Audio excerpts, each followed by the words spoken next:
বিয়েবাড়ি যাওয়ার পথে পথ দুর্ঘটনার মুখে ছোট 4 চাকার গাড়ি, ছোট গাড়ির সাথে বাইকের সংঘর্ষে আহত এক। ঘটনাটি ঘটেছে শুক্রবার রাতে ধূপগুড়ি মহকুমার কালীঘাট বাজার সংলগ্ন এলাকায়। ঘটনায় আহত যুবককে স্থানীয়রা উদ্ধার করে ঘটনাস্থল থেকে ধূপগুড়ি মহকুমা হাসপাতালে পাঠানো হয়। ঘটনায় নিমেষের মধ্যে চাঞ্চল্য ছড়িয়ে পড়ে এলাকায়। পরে ঘটনাস্থলে পুলিশ এসে গাড়ি দুটিকে থানায় নিয়ে যায়।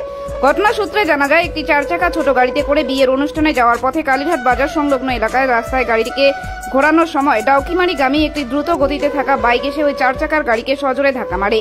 ঘটনায় 4 চাকা গাড়িটির ড্রাইভিং সিটের দিকে খানিক দুমড়ে মুচড়ে যায় এবং বাইকে থাকা যুবক মাথায় চোট পায়। আহত যুবককে রক্তাক্ত অবস্থায় টোটোয় করে তড়িঘড়ি হাসপাতালে পাঠানো হয়। জানা যায়, আহত বাইক চালকের নাম আশিক আলম, বাড়ি গধিয়ারকুঠি গ্রাম পঞ্চায়েতের পারকমলাই এলাকা। এদিকে দুর্ঘটনার খবর পেয়ে ঘটনাস্থলে ধূপগুড়ি থানার পুলিশ পৌঁছে দুটি গাড়িকে আটক করে থানায় নিয়ে আসেন। আমরা মাগুরমারি যাচ্ছি। আচ্ছা, গাড়িতে কে কে ছিলেন? কতজন ছিলেন? গাড়িতে ছিলাম, দুটো বাচ্চা ছিল, আমরা দুজন ছিলাম। আর আমার কিভাবে দুর্ঘটনা ঘটলো? আমরা আস্তে সিঙ্গেল দিয়ে আস্তে আস্তে এদিকে রাস্তা পার হয়ে যাচ্ছি, আর বাইকটা পুরো স্পিডে এসে লাগাই দিল আমাদের। আপনারা কোন দিকে যাচ্ছিলেন? আমরা এদিকে যাচ্ছি, ধূপগুড়ির দিকে। আর বাইকটা ধূপগুড়ি থেকে আসতেছিল?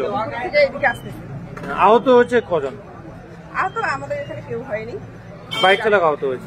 বাইকগুলো তো আহত হয়েছে। গাড়ি কি কোথাও আপনার গাড়িতে ধাক্কা মারে? তাই তো? ধাক্কা মেরেছে, আমার গাড়িটা ফেটে গেছে। কোথায় কোনো অনুষ্ঠানে যাচ্ছিলেন কি? হ্যাঁ। কি অনুষ্ঠান? এখানে বসে আছি, তা এই দুইটা গাড়ি এখানে দাঁড়ালো, বললো এখানে জুম্মার পার কোথায়। তাই বলছিলেন জুম্মার পার তো কালীঘাট থেকে 2 কিলোমিটার আগে চলে আসছো। তা একটা গাড়ি তো ঘুরে চলে গেল, তারপরে ঘুরে যাওয়ার পরে আর একটা গাড়ি ঘোরাচ্ছে, আর বাইকটা পুরো স্পিডে এসে একদম হুড়ুম করে দিল, মাইরে দেওয়ার পরে বাইক তো চিৎকা পড়ে গেল।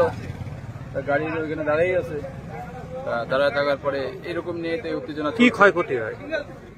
গাড়িতে চোট লাগছে, গাড়ির ক্ষতি হয়েছে। বাইকে যারা ছিল? বাইক আলার পুরো চোট লাগছে। কজন ছিল বাইকে? বাইকে একজনই ছিল। তারা কি মদ্য অবস্থায় ছিল? বাইকে একজনই ছিল, হেলমেট মাথায় ছিল না। আচ্ছা। তার মধ্যে বাইকও পুরো স্পিডই ভালোই ছিল। এখন কি অবস্থা? থানা পুলিশ আসছে? ঘটনা পুলিশ এখনো আসে নাই, এখনো কোনো কিছু করা হয়নি। পেশেন্টকে নেওয়া হলো টোটোতে করে ধূপগুড়িতে। আপনার নাম? আমার নাম অর্জুন ঘোষ। কটার সময় এই দুর্ঘটনা ঘটে? এটা তো ম্যাক্সিমাম 15 মিনিট হয়ে গেল। ঠিক আছে। 10। এটা কোন এলাকা? এটা কালীঘাট বাজার।